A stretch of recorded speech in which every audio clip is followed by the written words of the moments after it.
A $10,000 Chinese EV makes America's $50,000 car market look much weaker than Detroit wants to admit. Picture a small BYD Seagull moving through a Chinese city street. 4 doors, a touchscreen, air conditioning, a real battery under the floor, and in its home market, a price that can land near the $10,000 range. Now cut to an American buyer at a dealership, looking at the monthly payment on a pickup, crossover, or compact SUV. The paper says Ford, Chevrolet, Jeep, Ram, or maybe a familiar import badge. The number says something different. It says the car is no longer just a machine. It is a financing product. That is why the cheap Chinese EV matters. It is dangerous because it is perfect. It is dangerous because it makes the American buyer ask a brutal question. What exactly am I paying for? Detroit, meaning Ford, General Motors, and Stellantis, is more than a set of factories in Michigan and Ohio. It is a whole pricing system. Higher transaction prices, dealer margins, destination charges, options, trim ladders, long loans, big vehicles, financing income, trade-ins, monthly payments that stretch farther than many people expected. A $10,000 EV does not have to replace an F-150 to cause trouble. It only has to prove that modern transportation can start from a completely different place. For decades, the American system looked secure because the profit was not sitting at the bottom of the market. The money was in size, power, image, and options. The Ford F-150 became more than a work truck. It became a family vehicle, a status object, a mobile office, and one of the most profitable products in the American economy. The Chevy Silverado followed the same logic. Ram leaned into comfort and presence. Jeep turned a rugged shape into lifestyle pricing. Crossovers replaced sedans because they looked more useful and carried higher margins. Compact cars slowly disappeared from the conversation. Ford dropped most of its traditional passenger cars in the United States. General Motors moved away from many cheap sedans. Stellantis leaned harder into Jeep, Ram, muscle cars, and higher-margin vehicles. The old entry-level car did not vanish because every American suddenly needed a huge machine. It vanished because the business case got weaker. A small sedan could be practical. It could also be thin margin, hard to dress up, and easy to compare on price. A truck or SUV is different. Add all-wheel drive. Add leather. Add a larger screen. Add a towing package, appearance package, safety package, premium audio, black wheels, panoramic roof, and a higher trim name. The basic transportation machine turns into a much more expensive product. Detroit did not just forget how to build cheaper cars. It built a business model where cheaper cars became less attractive. That worked as long as customers kept signing. Low interest rates helped. Long loan terms helped. Rising home values helped. Trade-in equity helped. Dealer lots filled with the vehicles automakers wanted to sell. Buyers were pushed upward, one trim and one monthly payment at a time. Then the payment started to hurt. To understand why a $10,000 Chinese EV hits so hard, the story has to move from sticker price to the hidden machinery behind that sticker. An American vehicle carries a lot before it ever reaches the buyer. Start with size. A modern US crossover is often larger, heavier, and more powerful than the compact cars many families used 20 years ago. A pickup has grown into something closer to a luxury appliance on wheels. Bigger bodies mean more steel, aluminum, glass, tires, suspension hardware, and shipping weight. Every inch has a cost. Then add modern requirements. Safety standards matter. Emissions rules matter. Crash structures, airbags, driver assistance sensors, backup cameras, electronic stability systems, and compliance testing all cost money. None of that is fake. A cheap car still has to protect people, and the US market has high expectations. But that is only the beginning. Inside the dashboard, The car now carries infotainment systems, connected services, software packages, subscription-ready features, larger displays, cameras, radar, and wiring for functions many drivers may never use. Under the hood or under the floor, the engineering burden grows again. In an EV, the battery pack is usually the single most expensive component. In a large American EV, that pack has to move a heavy vehicle at highway speeds, through winter, with enough range to satisfy buyers who may only take one long trip a year, but expect the car to handle it anyway. The result is like packing a backpack for a weekend mountain trip when all you need is groceries from the store. The American vehicle often carries capacity the daily commute does not require. Extra range, extra towing, extra horsepower, extra screen space, extra trim content, extra emotional reassurance.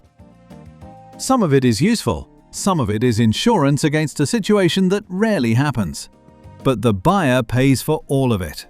Kelley Blue Book and Cox Automotive have repeatedly shown average new vehicle transaction prices in the United States sitting near the high $40,000 range. That does not mean every buyer spends $48,000 or $50,000. It means the market center of gravity has moved upward. A new vehicle has become a serious household obligation, not a routine purchase. Experian Auto Finance data has shown the same pressure from the payment side, with average new car monthly payments above $700 in recent reporting, and many loan terms stretching into 6 and 7 years. That number changes by quarter, but the direction is hard to miss. The monthly payment has become the real price tag. Now add the deeper cost structure. Detroit still has union labor costs, legacy factory footprints, large supplier contracts, pension and healthcare obligations, marketing costs, warranty reserves, and enormous product development budgets. Public automaker commentary often points to the importance of profitable trucks and SUVs, because those vehicles help carry the wider company. The business needs the rich products to fund the whole machine. That is not a moral failure, it is a structure. Once a company has factories designed for certain vehicles, suppliers tooled for certain volumes, dealers expecting certain inventory, and investors expecting certain margins, a cheap car becomes harder to justify. The product may be possible, but the system around it pushes back. This is where the Chinese approach becomes uncomfortable. China's answer came from a different starting point. Make the vehicle smaller, simpler, and brutally optimized before adding status. The clearest proof is BYD. The BYD Seagull, also sold in some export markets under names tied to the Dolphin Mini, does not look like an American dream car.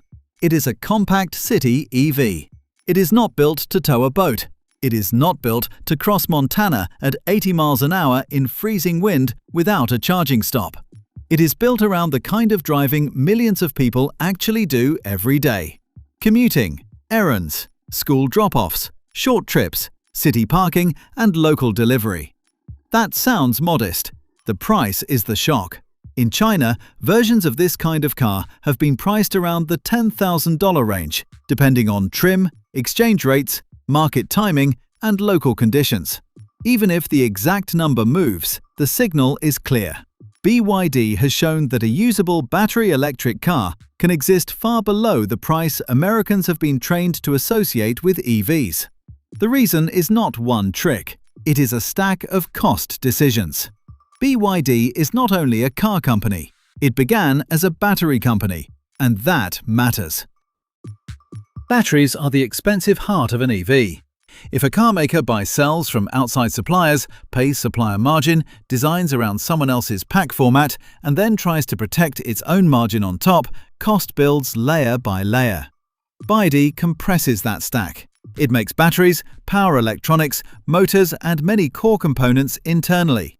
That does not remove every cost, but it reduces the number of toll booths between raw material and finished vehicle. Think of a sandwich shop that bakes its own bread, slices its own meat, and owns the delivery van. The final sandwich still costs money to make, but fewer outside businesses are adding their markup at every step. The blade battery is part of that logic. In plain language, a blade battery is a long, thin lithium iron phosphate cell designed to fit into the pack efficiently. Instead of treating the battery as a collection of small pieces wrapped in lots of supporting structure, the design packs the expensive energy storage more directly into the vehicle floor. The point is not magic chemistry. The point is packaging, safety, durability, and cost control. The battery is the largest cost block. BYD works to make that block part of the car structure and manufacturing logic, not an expensive object dropped into the car at the end. That matters more in a cheap EV than in a luxury one. If a $70,000 vehicle carries a costly battery, the price can hide it. If a $10,000 vehicle carries a costly battery, there is nowhere to hide. Every bracket, every wire, every supplier decision, every assembly step has to earn its place. China had an earlier proof point in the Wuling Hongguang Mini EV. That car was not a direct American substitute. It was small, basic, and built around Chinese city use. It did not pretend to be a highway family crossover. But it proved something important. When the price dropped far enough, demand for simple electric mobility was massive. In China, buyers did not always need an EV that looks like a Tesla. Many needed a covered, electric, low-cost tool for daily life. That lesson spread through the industry. China's EV makers operate inside dense supplier clusters, where battery companies, electronics firms, stamping plants, motor suppliers, software teams, and assembly factories sit close to one another. When a design change is needed, the feedback loop can be fast. When one supplier improves a component, competitors feel it quickly. When a new model launches, rival companies answer fast. That speed creates its own cost pressure. BYD, SAIC, Geely, Chery, Great Wall, and others are not playing in a sleepy market. They are fighting inside one of the most competitive auto markets on Earth. Price cuts arrive quickly. New models age fast. Features move down market. Battery capacity improves. Screens get cheaper. Motors get standardized. Factories learn by doing. Detroit often looks at a car through long platform cycles and large profit pools. Chinese EV makers often look at it like consumer electronics with wheels. That can create quality problems if pushed too far. Fast cycles can leave some buyers feeling like their car aged in 1 year. Margins can get squeezed. Smaller vehicles may not satisfy American expectations for space, crash feel, and road trip range. But the cost discipline is real. The cheap EV is not cheap only because wages are different. Labor matters, but an EV has fewer moving parts than a combustion car, and the larger savings often come from design, battery scale, supplier density, and ruthless simplification. A small battery costs less than a giant battery. A simple interior costs less than a luxury cockpit. A city car costs less than a highway fortress. A vertically integrated company has fewer margins stacked inside the bill of materials. That is the first trap for Detroit. The second trap appears after the car leaves the factory, because the American buyer does not meet the vehicle at factory cost. The American buyer meets the car through a dealer system that changes the final number. In the United States, most new vehicles are sold through franchised dealers. That system has real benefits. Dealers provide local inventory, test drives, trade-ins, service departments, warranty support, and a physical place to solve problems. In many towns, the dealer is the brand. But it also creates layers. There is the MSRP, then the destination charge, then documentation fees, then dealer-installed accessories, then extended warranties, then protection packages, then paint protection, nitrogen tires, wheel locks, service contracts, gap coverage, and financing offers. During shortage periods, some buyers also saw market adjustments, which was a polite way of saying the dealer charged more because supply was tight and demand was strong. A car that looked expensive became more expensive. NADA dealer data has long shown that dealerships do not rely on one profit source.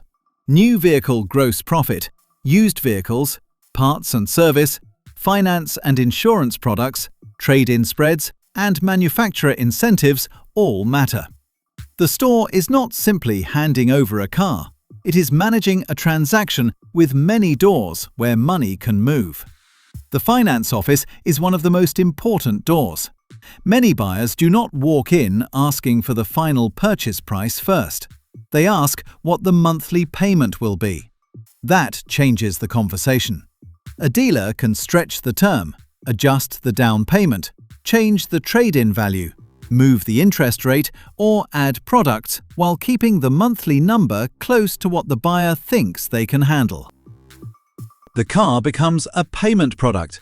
Imagine ordering a $10 meal and receiving a $17 receipt after fees, tips, packaging, delivery, and a small financing charge.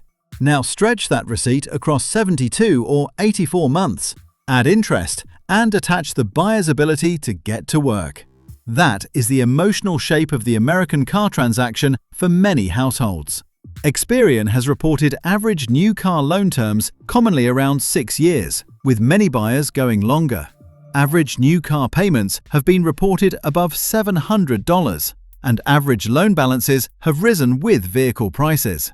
Those figures move over time, but the stress is visible at the kitchen table. A family does not experience the car as a transaction price. It experiences the car as a monthly drain. The Federal Trade Commission has also targeted deceptive auto retail practices and junk fees, including concerns around advertised prices, add-ons, and finance products. The legal details can change, and dealer groups have fought some rules. But the fact that regulators focused on the issue tells you something. The transaction had become complicated enough that the buyer often could not tell where the real price ended and the add-ons began. That complexity protects the system when everyone is buying bigger vehicles. If the only available products are $40,000, $50,000, and $60,000 machines, the debate becomes how to finance them. Buyers compare monthly payments. Automakers compare incentives. Dealers compare trade-in equity. The question becomes whether the buyer can absorb the price, not whether the price should exist at all. Then a $10,000 EV enters the mental picture. Even if that car is not sold at an American dealership, it changes the frame. Suddenly, the buyer can see the gap between basic transportation and the US vehicle payment machine. The cheap Chinese EV becomes a measuring stick. Not because it offers the same capability as a Silverado, it does not. Because it proves there is another way to define the bottom of the market. That is where the China over West reversal gets sharper. For years, the assumption was that cheap Chinese cars were copies, compromises, or products for other markets. America had the safe, sophisticated, premium vehicle system. China had low prices. But EVs changed the basis of competition. A combustion car rewards decades of engine refinement, transmissions, emissions tuning, dealer service networks, and brand trust. An EV rewards batteries, electronics, software speed, manufacturing scale, and cost compression. Those are areas where Chinese companies have become dangerous. Once the monthly payment becomes the battlefield, the $10,000 EV stops being a foreign curiosity and becomes a measuring stick. And that measuring stick is already moving outside China. BYD has expanded across multiple regions with electric and plug-in hybrid vehicles. SAIC sells MG-branded EVs in Europe and other markets. Geely owns or backs brands that reach far beyond China. Chery has pushed into export markets with gasoline vehicles, hybrids, and EVs. Great Wall has tried to build its presence outside China as well. The details differ by country, but the pattern is clear. Chinese automakers are no longer only fighting at home, they are becoming export competitors. In Europe, Chinese EVs have forced serious political and industrial debate because they bring price pressure into markets with established brands like Volkswagen, Renault, Peugeot, BMW and Mercedes-Benz. In Southeast Asia, Chinese companies have moved into countries where small, efficient vehicles matter and price sensitivity is high. In Brazil and other Latin American markets, BYD and other brands have treated electrification as an opening, not a distant future. Mexico is especially important for American viewers, not because Mexico is the United States, it is not. Regulations, income levels, road conditions and buying habits differ. But Mexico is close enough to make the comparison feel less theoretical. When Chinese brands sell vehicles in a US-adjacent market, American buyers can see pictures, prices, dealer lots, and reviews from a country connected to the North American auto system. That creates a psychological problem for Detroit. The United States is insulated by tariffs, regulations, and politics. Chinese EV imports face high barriers, and Washington has treated Chinese vehicles as an industrial and strategic concern. Safety certification, dealer laws, software security concerns, charging standards, and consumer trust all slow any direct move into the US market. Insulation is not immunity. A tariff can block a car at the port. It cannot block a comparison in a buyer's mind. It cannot stop a Mexican buyer, a Brazilian buyer, or a European buyer from asking why an EV should cost so much. It cannot prevent global suppliers from adjusting to Chinese scale. It cannot stop battery prices from being influenced by Chinese production. It cannot stop used car values from feeling pressure when cheaper new alternatives appear elsewhere. And it cannot stop Detroit from competing in markets outside the United States. Ford, GM and Stellantis are not only American sellers, they operate across regions where Chinese brands are active. If a customer in Latin America, Europe or Southeast Asia can choose a lower-cost Chinese EV or hybrid, the American company cannot rely on US pickup economics to win that sale. It has to compete on price, features, warranty, software, and local trust. That is harder when your strongest profit engine is a high-priced vehicle sold through a protected home market. The thread also moves through expectations. A young buyer who sees a small EV abroad for the price of a used American car starts to ask why the first new vehicle in the United States has to be a $30,000 or $40,000 commitment.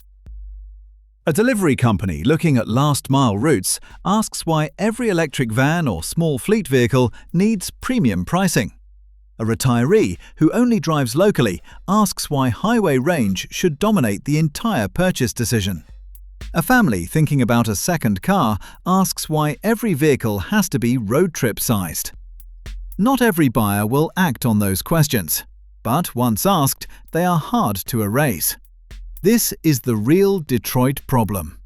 Americans will not all buy a $10,000 Chinese EV tomorrow.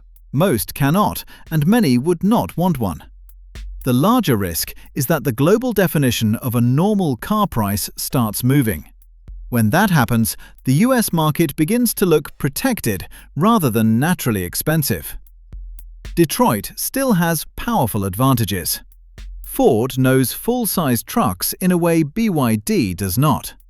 General Motors has deep experience with pickups, large SUVs, commercial fleets, and American road expectations. Stellantis has Jeep and Ram, two brands with emotional power that a tiny city EV cannot copy. Full-size trucks tow, haul, handle long highway trips, and serve buyers who need real capability. Dealer service networks are dense, parts are available.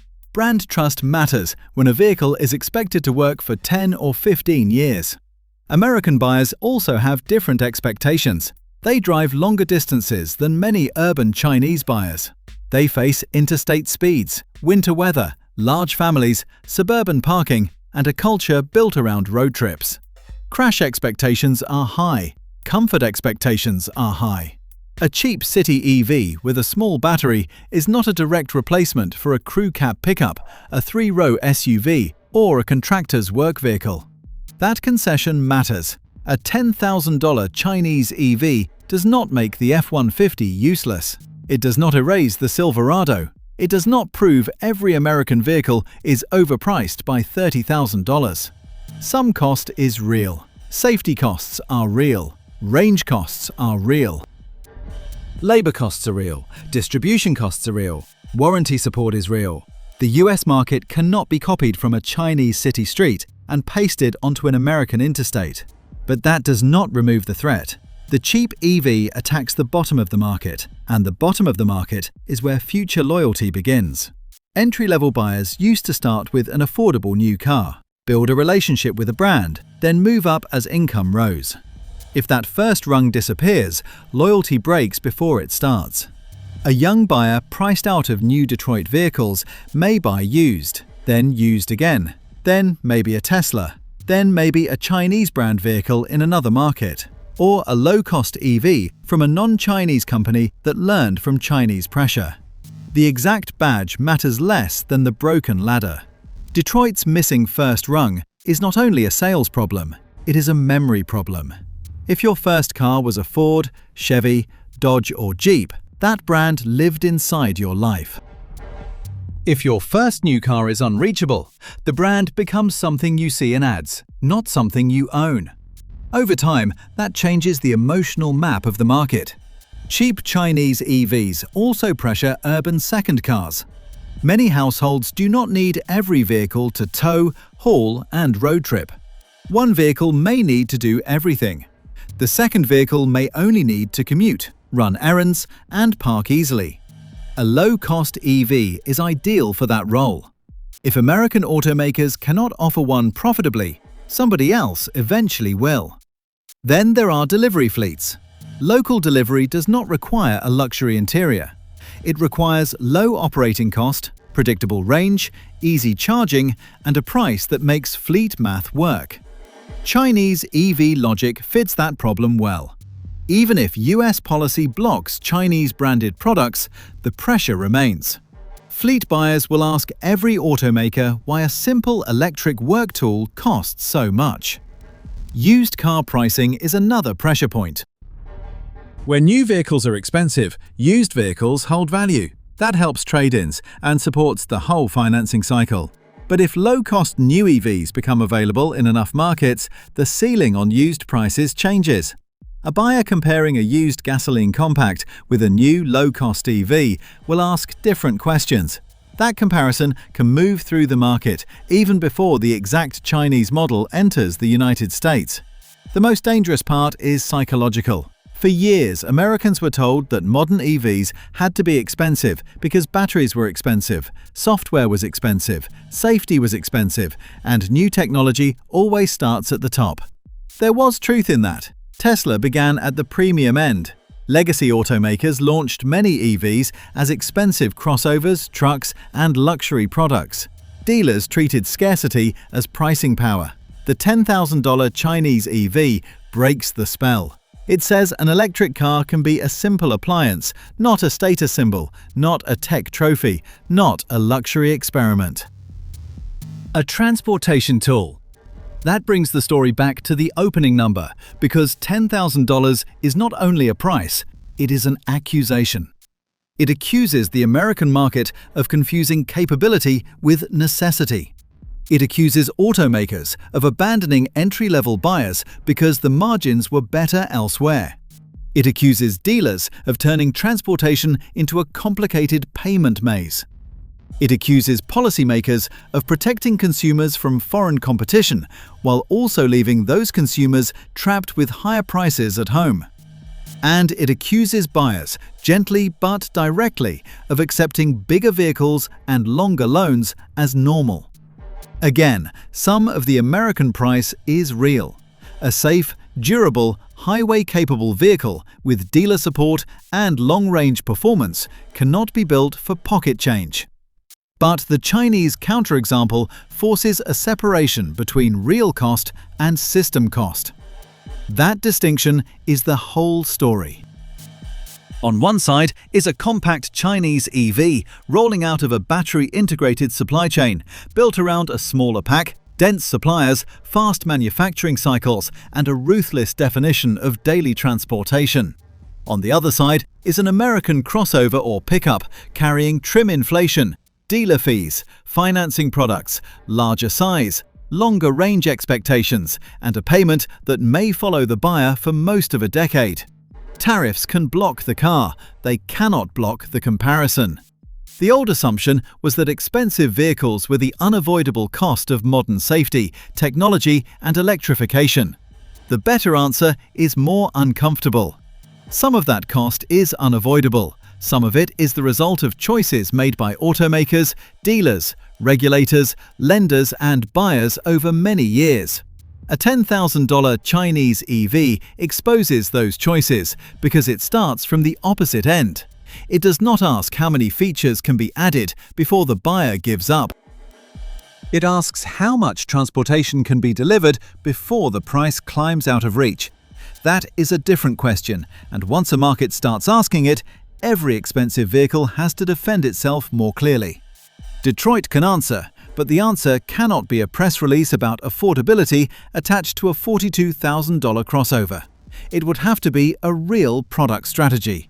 Smaller vehicles, simpler trims, lower battery costs, fewer transaction layers, honest pricing, financing that does not require stretching a loan across 7 years. A first rung that young buyers can actually reach. That is difficult because the current system is profitable when it works. High-priced trucks, SUVs, and crossovers fund factories, dealers, workers, shareholders, and future products. A cheaper vehicle may win public goodwill while hurting margins. That is why the $10,000 EV is worse for Detroit than it looks. It does not attack only a model, it attacks the logic beneath the model. The buyer staring at a $700 monthly payment may never import a BYD Seagull. But that buyer can still understand the insult. Somewhere else, a small electric car is being sold near the price of a used compact. It has a battery, a screen, 4 doors, and enough range for ordinary daily life. It does not solve every American need. It does not have to. Its existence makes the US system harder to defend. That is the signal most people miss until prices change. If this kind of breakdown is useful, like the video, subscribe to Future Shift Report, and follow the technologies and business models that move quietly before they show up in the monthly payment. Now the practical question is yours. If a simple Chinese EV could cover commuting, errands, school runs, and local driving for a fraction of the payment, would you still choose the legacy badge, or would the monthly payment decide?